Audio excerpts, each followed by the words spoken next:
This is my thesis exhibition, and I will go through a couple of the pieces more detailed. And you'll see the horizon line being a reoccurring theme. I do a lot with the concept of above and below. This is a skyscape that I had sanded into, erased, abraded to where I was actually wearing through the paper, giving a sense of erosion.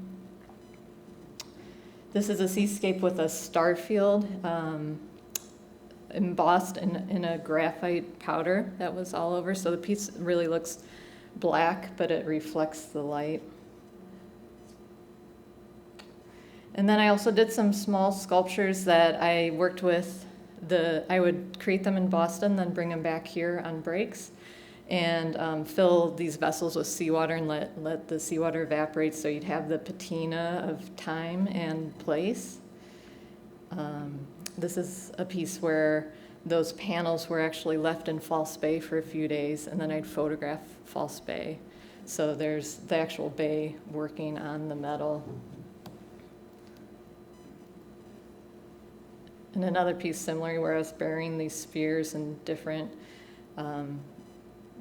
the places that were biographically important to me.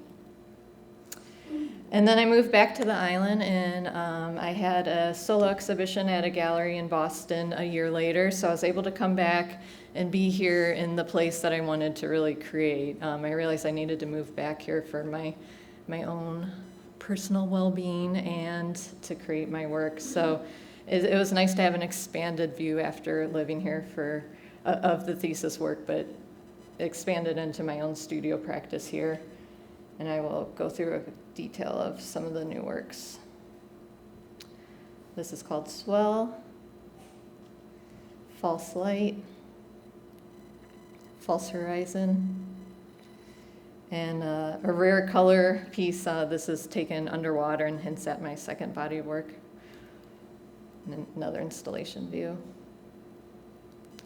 Also part of my practice since moving back to the island is I go on artist residencies, and to me, being on the island, it's kind of, for me, it's easy to get slowed down and kind of hidden away, so it gets me back out into a greater art world, and like a residency like Mass Mocha, I'm actually living and working on the grounds of a large museum. This is in eastern Massachusetts, and it's an incredible contemporary art museum if you get a chance to go.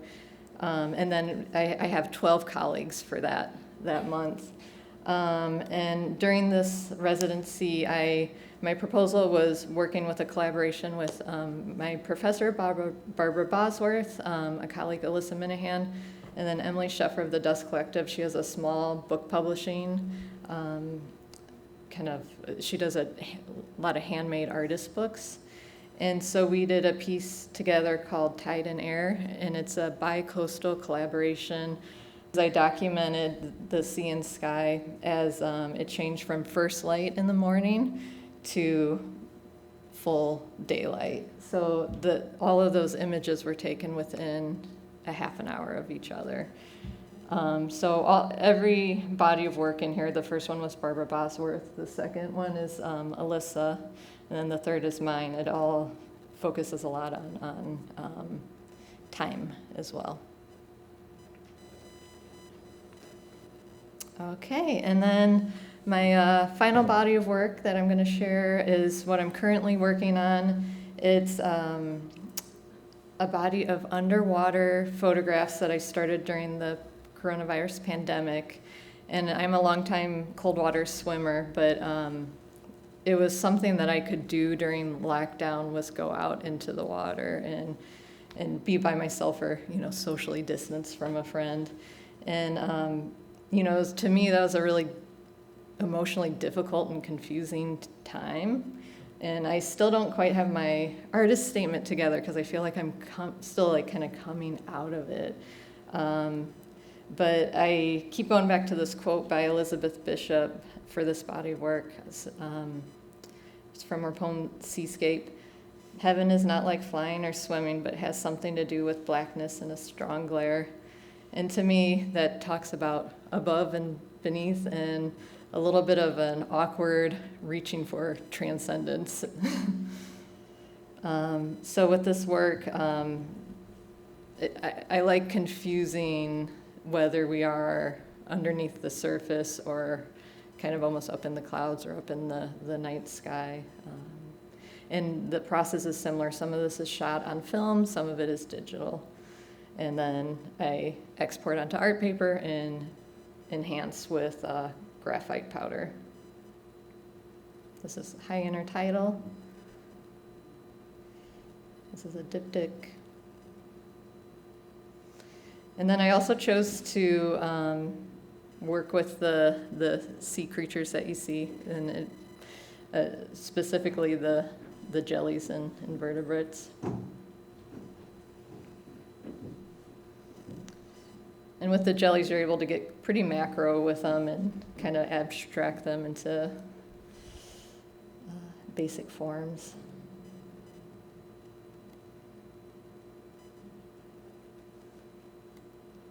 And then focusing also on the fact that there's a landscape underneath as well, and the way that the beds of kelp are laid out.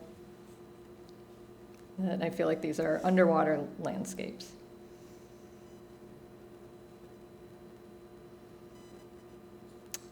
And that's it. You can see more of my work on my website, and I also post some of my process to Instagram, although I'm a little bit less busy right now in my studio because I have a 1-year-old daughter. So. All right, thank you. Thank you, Danielle. I just want to say that our community is very happy that you came home. Jane Kidd, everybody. Thank you. Okay, so nice to be here. I live on Salt Spring Island, and I'd just like to acknowledge that I live and work on the ancestral and unceded territory of the Coast Salish people on Salt Spring.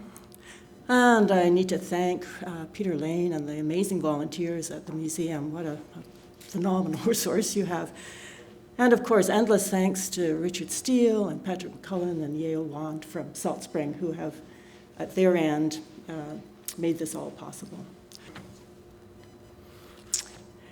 My practice focuses on weaving tapestries, and tapestries that encourage reflection on our relationship to the natural world. I'm also very committed to the idea of skilled handwork, and I have a passion for color, for pattern, and for detail. Those are the aesthetic concerns that really fuel my practice, along with the conceptual concerns. Throughout my career as an artist, I have explored ideas that reference my experience of the world, and to do this, I've chosen to work almost exclusively with the process of woven tapestry. I find tapestry compelling, and a compelling medium partly because it's very sensual. It involves so much hands-on approach to the work. And it also allows, through a rich material base, access to imagery and content. And I'm always very interested in layered content and ideas in my work. It also is surprisingly fluid medium. I think people think that it's very restrictive, but in fact it allows a lot of interpretation, a lot of experimentation through the actual working process. The making of tapestry is also about time, the investment of time, and the consumption of time through a process like hand weaving and other processes that are hand intensive really link the past to the present and provide in some ways a counterpoint to the very temporal nature of contemporary culture. So I think sometimes we lose track of our sense of the continuum, both past and present and future. For those of you who are not really familiar with tapestry, I'm going to just give you a quick Tapestry 101. This is my Salt Spring Island studio. I have a large 10-foot wide Shannock loom, which is actually built in Vancouver, Washington, I think. I can weave an 8-foot weaving width, which I rarely do. I usually work quite a bit smaller, but I have a lovely studio space. To develop my images, I research the ideas, and then I draw, I paint, I collage, I find found images that I collage and layer and photocopy. Sometimes I digitally manipulate the images, These ideas get drawn out full scale to a drawing that goes behind the loom. It's called the cartoon in traditional tapestry language. And this is the map or guide that I follow while I'm actually weaving. Once I've developed the idea and the cartoon, and you can see the drawings there for the two pieces in the museum, I lay out on a really big work table a whole selection of yarns. It's like a palette for me, the way a painter might mix up a palette. And this is the most fun part. This is what I really enjoy doing, laying out these colors and thinking how they're going to unite to really pull the image out and elaborate and provide the detail that I'm interested in working with.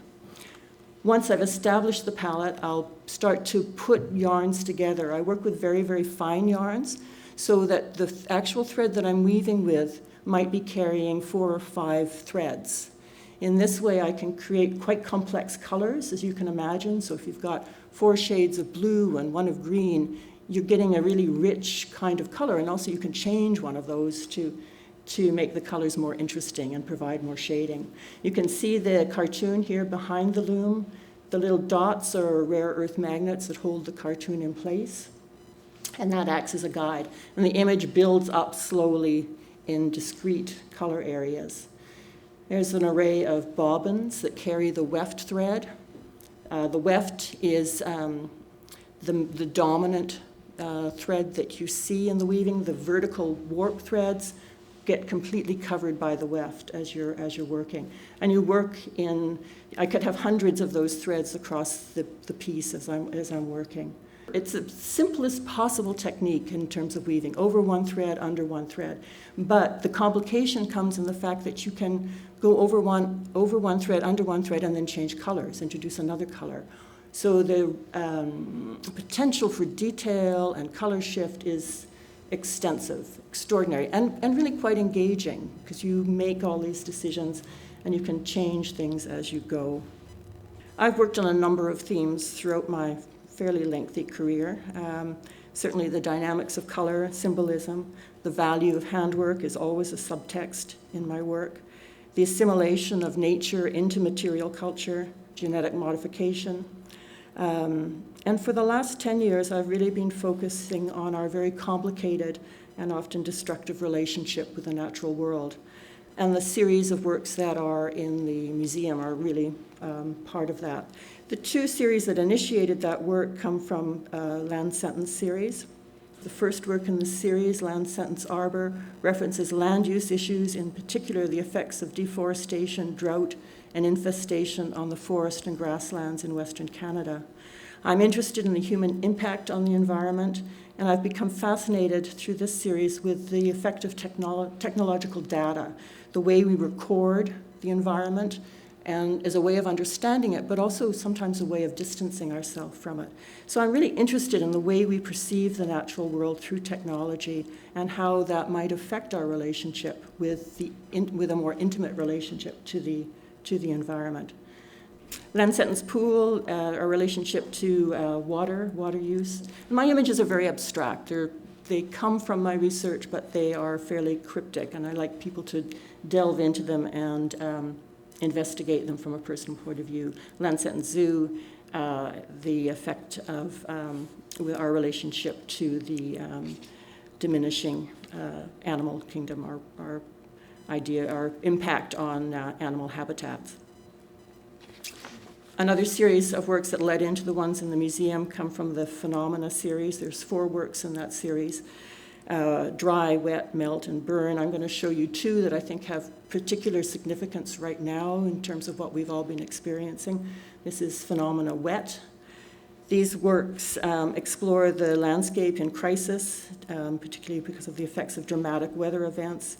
Each work consists of 2 sections, a symbolic landscape that is defined through pattern and color, and very stylized image, with an area, either a sidebar or a lower bar, that shows a more finely rendered image that represents the results of climate phenomena. And this one, wet, toxic mold, bacteria growth underlies the more flooded fields that you see. Burn, which is very apropos in BC right now. The understory ecosystem that's emerging after forest fires was once had potential for regeneration, but now we know that the fires that we've been experiencing are so intense and widespread and repetitive that growth is really restricted and is changing the forest environment forever. I've recently been exploring some more sculptural potential in tapestry and pursuing ways to link the shape and the installation of the work to the concept. And the result are the two series that you see in the museum, Nothing is Indifferent and Inheritance. Nothing is Indifferent, I employ the natural drape and structure of tapestry weaving. The background area, which is just viewable if you peek in from the sides, consists of a kind of smokestack and clouds of air pollution, the kinds of things that generated acid rain. The front has stylized rain, a fish kill from a river in BC, and rusted metal, the effects of acid rain. Mantle, also in the exhibition, references the acidification of the ocean and the effects on coral and sea life. I try and interpret the imagery through pattern, emphasizing the decorative almost as a kind of embellishment for the garment. And my intent is to link the tapestry to a garment, suggesting an object that might possibly be worn, although they're not wearable. And this, I think, helps me place the human body at the center of the circumstances that are changing our natural world. The ongoing series Inheritance continues my interest in the drape and structure and sculptural possibilities of the tapestry object. Each work creates a symbolic reference to a garment fragment, either through a sleeve or a fold, a collar, or in the one with the blue strip, a baby blanket with a strip of satin at the top. They reference abused environments. We've used the natural world for patterning for a long time, but now our natural world is changing, and I wanted to reflect those changes by looking at some specifically abused environments, like the tar sands development, oil spills, the side of an open pit mine, the deforestation for palm oil production, and the droughts that are caused by changing agricultural practices. Okay. Inheritance, gown 1 and 2 are also part of that series. In this case, the garments were child-sized to try and evoke our responsibility for the future and what will we be leaving as an inheritance. I've patterned these tapestries with images derived from industrial decay, abandoned spaces, human-created surfaces like rust, rusted metal, crumbling concrete, abandoned brick, paired with natural phenomena like mold, spores, lichen, and moss. I think there's such an interesting conversation happening now between human activity and the natural world. Some of it is sympathetic, much of it is aggressive, and then there is also pushback from the natural world. And I'm interested in that dynamic and what it might mean in the future, and certainly what it might mean for our children. This is gown number 3, which isn't in the exhibition.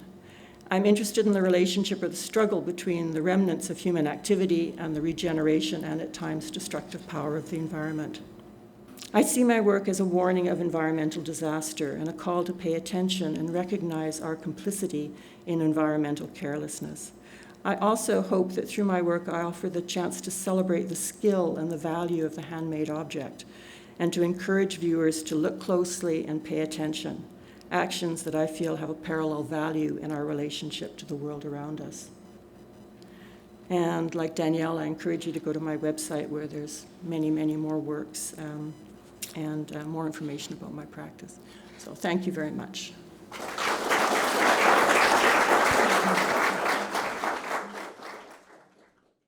My name is Glenn Hendrick. I've lived on San Juan Island for about 10 years, and I work across a variety of media, including printmaking, painting and drawing, and ceramics, and I kind of have a lot of different imagery that I explore. The work that I have in this exhibition, I'm going to focus on printmaking and landscapes. So this first image is the first print I ever made, which was made during my first year of school at the Art Institute of Chicago. Printmaking traditionally has been a way to replicate images many times and disseminate images in that way, but I was drawn to printmaking more for its ability to create variations on images, more unique images, but variations on themes. Most of my print work from college incorporates nature, natural phenomena.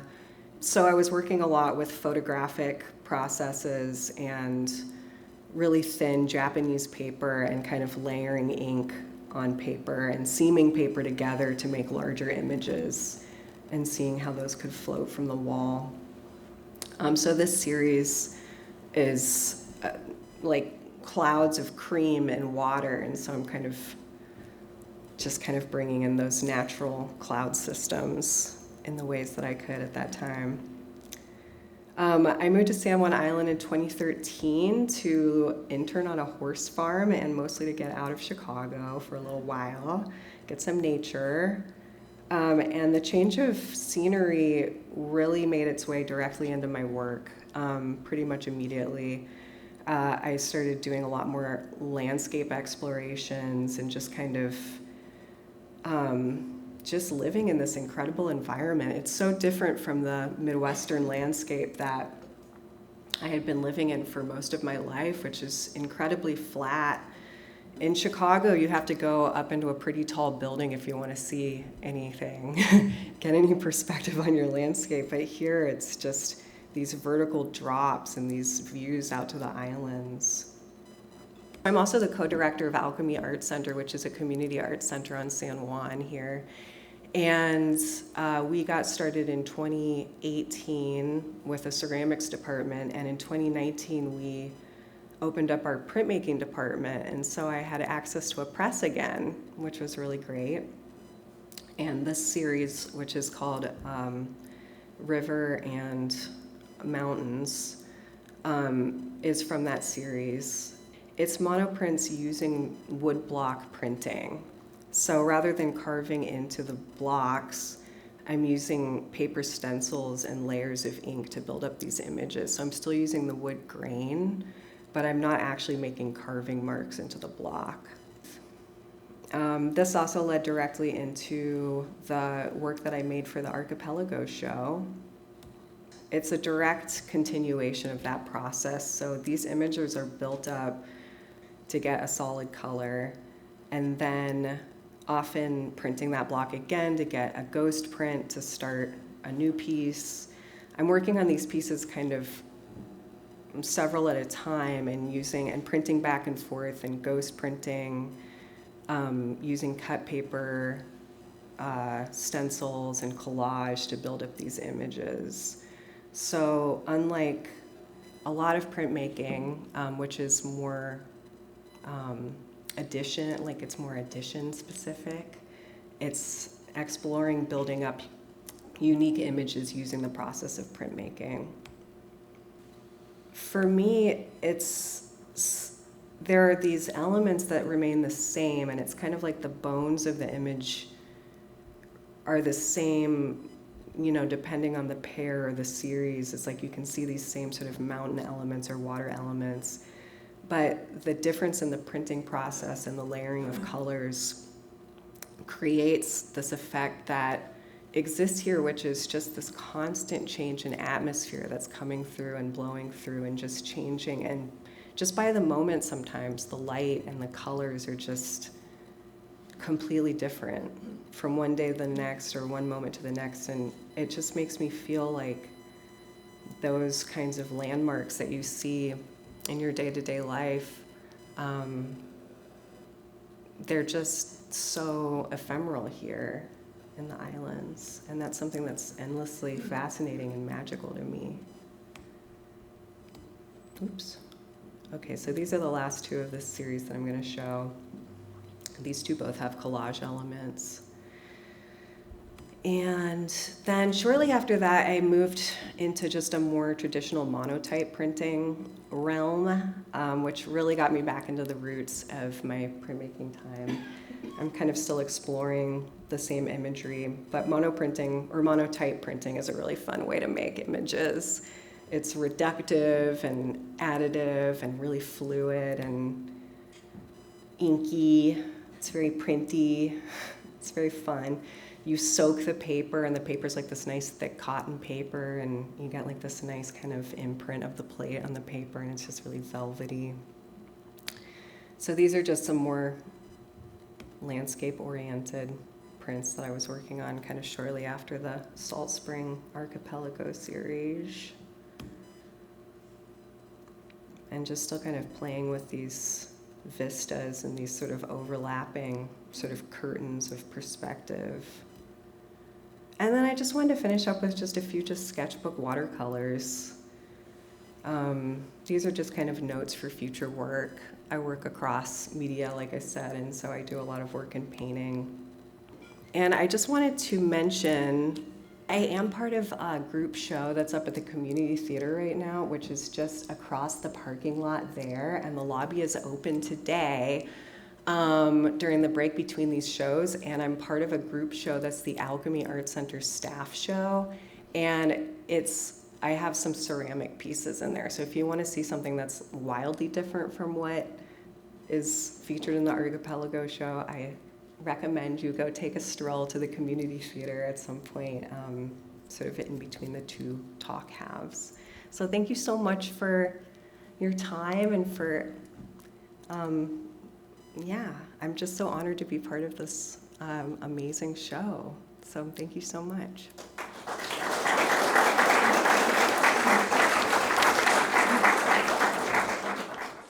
Hi everyone, I'm Joanna, and I want to echo Jane and everyone else with my thanks for Peter and the Museum of Art here, all the volunteers, all the wonderful people here. I'm being hosted by Lynn. She's opened up her home to me while I'm here, which has just been wonderful. And I want to also thank the Salt Spring people, Richard and Patrick and Yale and Phoenix, everyone who's made this happen. So I actually live on Pender Island, which is part of the Sayout Nation's traditional territory, and I moved there in 1999.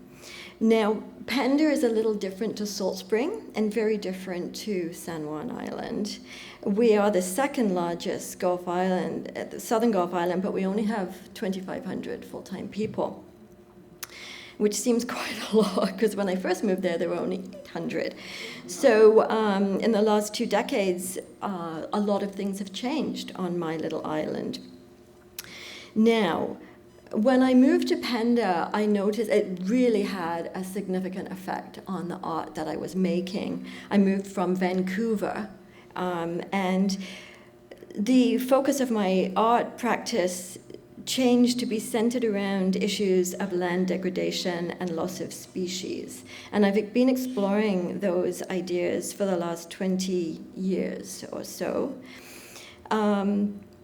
I first started making armor and copes when I was living in Vancouver, where I was trying to rewrite history to include women, because I was so tired of reading the history of art with no mention of women artists, or the history, or having to get a separate book which would say the history of women in music, because they weren't included in a history of music.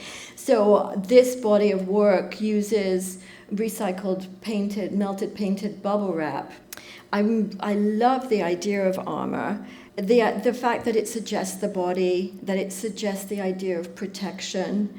And now my armor wouldn't really help you much if you were actually in a battle situation, but I really enjoy using it as a form to experiment with, and as a way of using my amassed collections of natural and manufactured objects.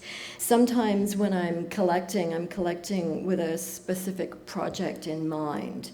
And other times I'm just amassing things because I like the way they look, and I think, well, one day they'll come in handy. And they usually do. It might be after 10, 15 years, but I've never regretted keeping a collection of things. These two pieces of armor are also at the museum. They go together. The one with the empty bottles is empty promises, and the other one is broken promises. The empty promises came first as a response to the rhetoric building up to an election in Canada. That kind of speaks for itself.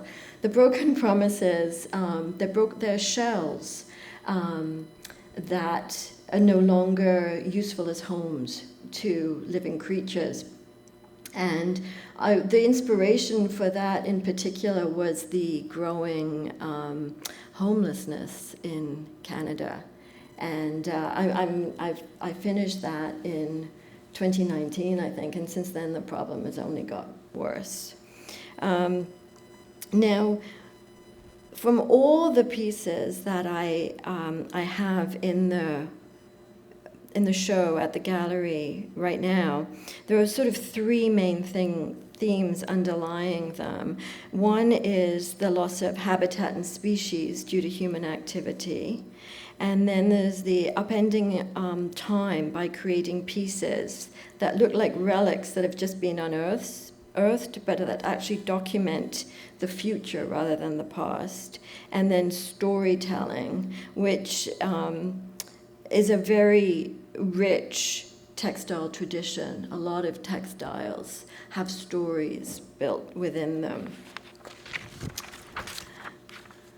This piece of armor is called Expired, and it's an example of working with household debris, and these are just bread tags that I must admit, I didn't collect very many of them. I was gifted collections by friends, and they're wonderful to work with as multiples. There's so many differences when you actually sit down and start sorting them. There's so many differences between them. They're just wonderful.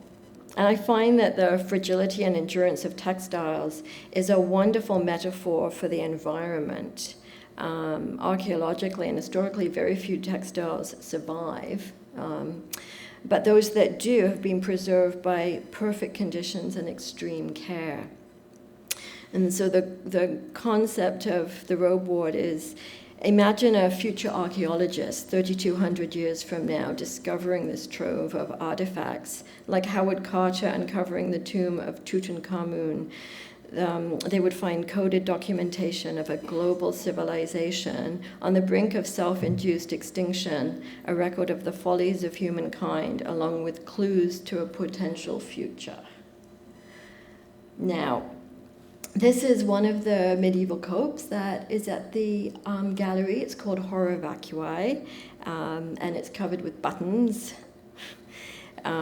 It's sort of tells the story of our mothers and our grandmothers' button boxes, and I know many of us used to play with them as kids. I just loved my mum's button collection, so I had my own button collection. It wasn't large enough to cover this, so I got actually 6 button collections donated to me so I could make this. So it contains all those stories of all those women. My parents were both grew up in Birmingham in the UK, and Birmingham actually, one of its industries was button making. So this kind of talks about that. And then there's the whole, going hand in hand, the whole idea of buttons and how the lowly, simple button revolutionized clothing. Before buttons, it was very hard to get fitted clothing. It was loose and draped and tied.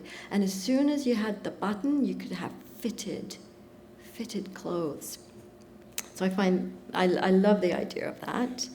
And that little visual at the bottom there is from the series The Hunter of the Unicorn. It's a medieval tapestry series, and when I was studying textile history, we often these medieval tapestries were used to illustrate a lot of points, and they really stuck in my mind. This whole idea of horror vacui, the fear of empty spaces, and with these medieval tapestries, like every piece of the tapestry was covered with images like flowers and just gorgeous. So this cope is sort of, in a very abstract way, referencing that. And then the second cope is a companion piece to horror vacui. It's called Conspicuous Consumption. And when I started making the button cope, I started looking for these oyster shells on the beaches. They had to have holes in them so I could sew them on, and they also had to have no living barnacles on them, because that would have been unconscionable to take one of those home. So it took actually quite a long time to amass these.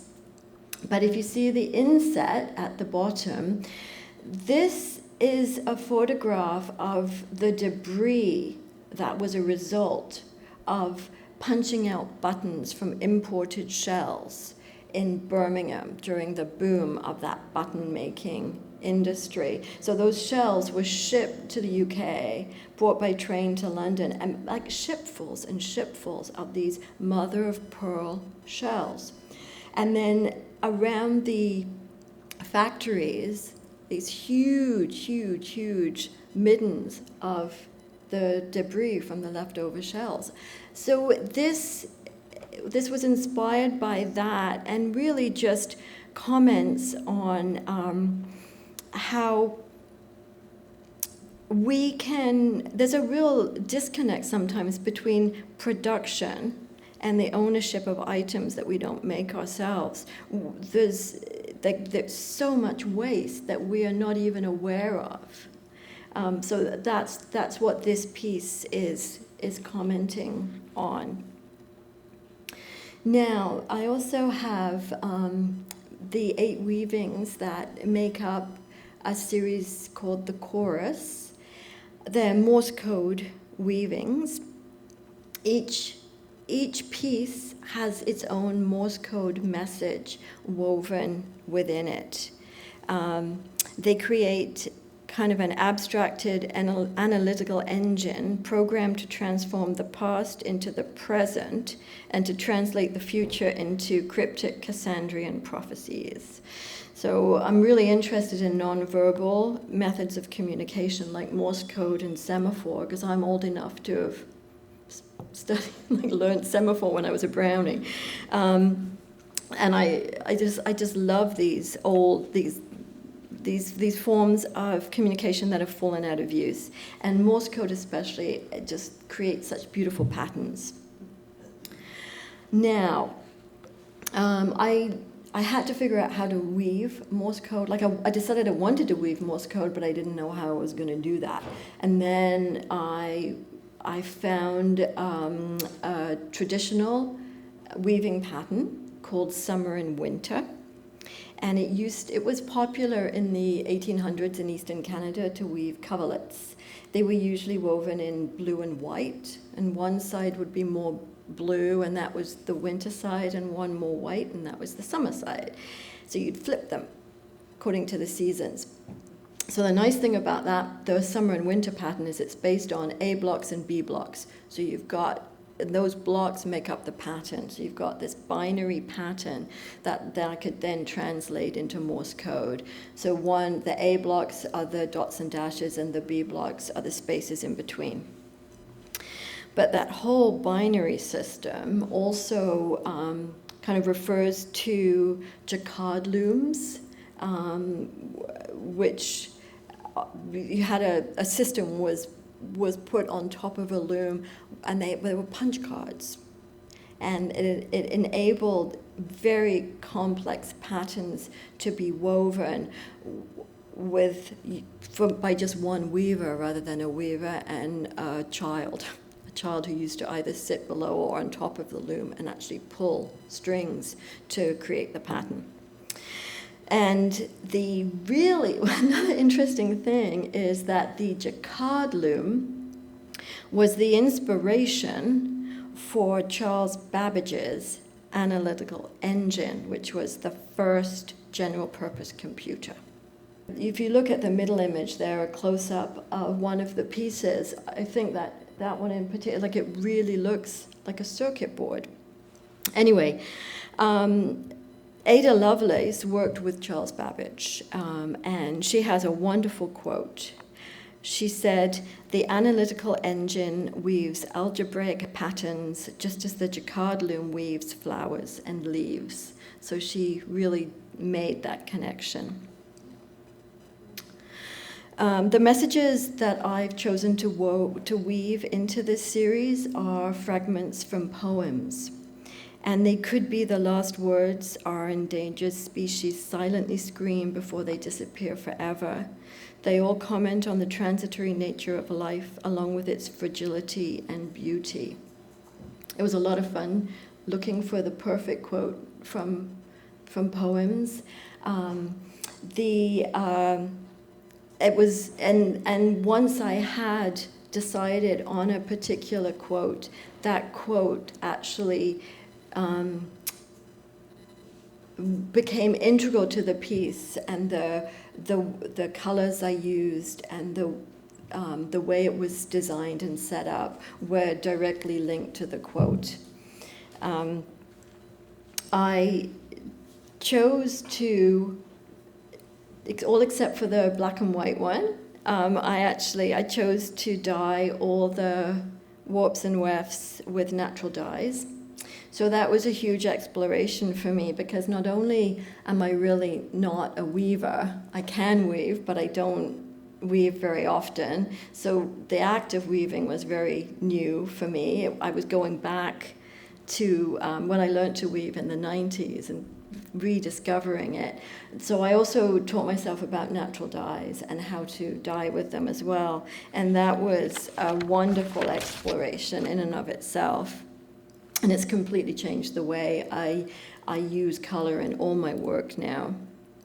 So the chorus provides a way of processing possible futures by translating Morse code from sound to visual representation. It allows us to see what we cannot hear. So that's the weavings, and I thought I would just end with talking a little bit about a new series that I'm working on that's an offshoot from the Morse code weavings. I wanted to explore Morse code more, and I was very limited with the length of the phrase that I could weave on my loom, because my loom is only about 20 inches wide, so I could only weave really short phrases. And I wanted to be able to put whole poems on pieces. So this is the first in a series of war belts, and I can put a whole poem on one of these. The inspiration, this is the first one that I made, and it was inspired by Paleolithic string skirts and by Incan quipus. And a quipu was a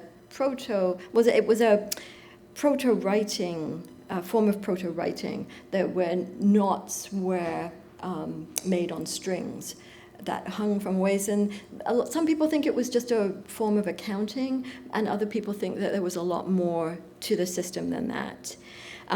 So each string on here represents a letter in the poem, and then there are small knots and big knots representing the dots and dashes of the Morse code. So with this one, it's a war belt for Hippolyta, and the poem is Anthem for Doomed Youth by Wilfred Owen, and it's the whole poem. I put like the first 3 words of the last line of this poem is one of the weavings, so I got to put the whole poem on this one. So this is something. I'm working on my next, the second war belt. I've got everything dyed. I'm just gonna probably when I get home, I'm going to start making it. It's very exciting. Really looking forward to exploring Morse code more and of course, using my natural dyes again. So that's it for me, and thank you.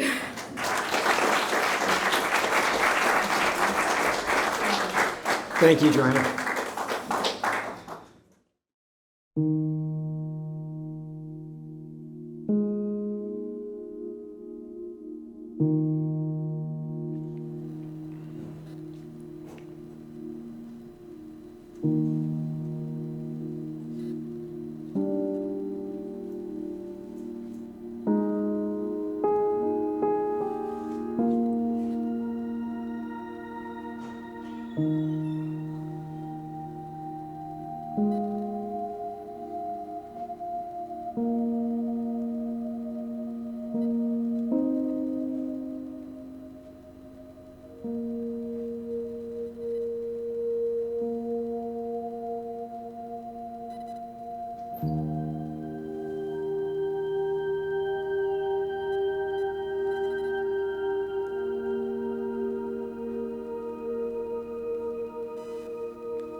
I love this. And you. This is so fun. Okay.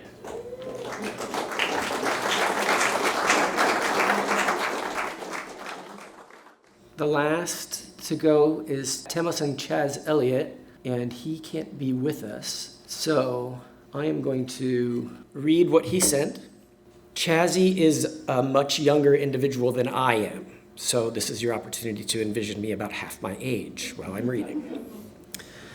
Hello, everybody. Good day to you all. It is unfortunate I couldn't make it there to meet, learn, and listen to you all.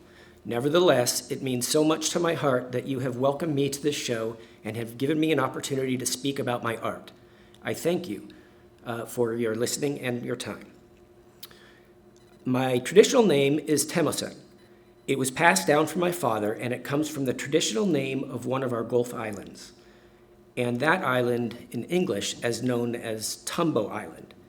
I am from the village Sartslip, located in Brentwood Bay, BC. My art is an extension of my family, an expression of my history. Coming from lands and waters I was born of. To speak about my art is to speak about my DNA. My art roots from the ways of my culture, my lifestyle, and my family. I am from the Sanak people and the Lekwungen people. Both are of the Salish peoples. Our native territory is on the southern tip of Vancouver Island and the surrounding Gulf Islands. San Juan Island is part of our homelands with the Sanak territory. My late grandfather could recall paddling there as a little boy with his mom during the night to visit our relatives who had still lived there. On this paddle, he said they pulled their paddles out of the water when a group of orcas were passing by. They did this because our people understood the sounds of the paddles cutting through the water was enough noise to be considered disrespectful to the orcas, whom we consider our relatives. So they patiently waited till the orcas passed by before they put their paddles back in the water and proceeded onward. These types of teachings of respect of our people practiced with all life, and still to this day, we have a rich culture full of knowledge and respect. One of these practices that our people had made come back with our Salish art. I have my late dad to thank as a key figure in the revival of the art form, Charles Elliott Sr., Temoseng Hut. He dedicated his life to the revival of Salish art, right up until he passed away earlier this year. One out of the many things my father taught me was that he taught me to carve. He also taught me the Salish designs and how to make a livelihood for myself through Salish art. Growing up, I was surrounded by his artwork. It's because of this man's dedication to the art, it is where it is today, and I am who I am today. I am forever grateful to him, and I honor him by carrying the legacy on. I also am very honored and grateful to have my mother. She is my biggest support. I've seen her put so much work over the years to support my dad and now to make my journey easier. She is always there for me and my art. She is an amazing woman who has influenced me in many ways, and with her own art. She practices our traditional Salish weaving. Even dyeing her wool is done with plants she harvests. She teaches me a lot about plants and medicines because of this knowledge she carries. I am able to harvest the proper way of our people when working with plants and trees for my own craft. I am very blessed to have been raised by these two amazing artists. Both encouraged me to do my own research and study the work of our ancestors. I find the Salish art is like a visual document. It can act as a retainer of knowledge to the beholder through imagery. Rather than written words, it uses imagery to document by depicting the stories, legends, history, and knowledge through art. There is a type of spiritual connection that you can't get from a book, but you can get from art. The art is the subject and the storyteller tells the topic. Connecting the elders to the youth and the youth to the ancestors by a means of oral tradition. For hundreds and thousands of years, our Salish art has been integrated into our everyday tools, objects, and structures. Through this method of intertwining our art into our everyday, it has kept much of our old knowledge alive. Here is an example of the tools we use to carve. Many of them each have a place and time depending on the project we are carving. For the most part, we carve yellow and red cedar. It's revered as one of the most sacred trees in our culture for how giving it is to our people. We also carve maple and alder and occasionally yew wood. We have always been evolving our tools, and today we may use power tools for starting a project, but to finish a piece, we have to use our traditional style of knives, chisels, sticks, adzes. They work best for our style of carving. Part of being a carver has its community responsibilities. I often carve grave markers for funerals in our community. I also carve ceremonial objects for cultural events. Much of these types of work I do stays within the community, out of public eye, and is paid in respect. The other half of my work I do pays financially, supporting my necessities. This type of work includes murals, paintings, carvings of all sorts, scaling from very small to very large sculptures. I've worked with metal and also digital designs. I've also tapped into decorative side of art, including putting my art on apparel and jewelry as well. My biggest help is my brother Matt. He apprentices with me. He's always there. We do this together full-time and overtime. There are so many others I could talk about in my family and friends that have supported me, and Matt as well. Many of my sisters and relatives have come to help paint or whatever needs to be done. The art I create is not about me, it's about all of us. And with that, I thank you for listening and time.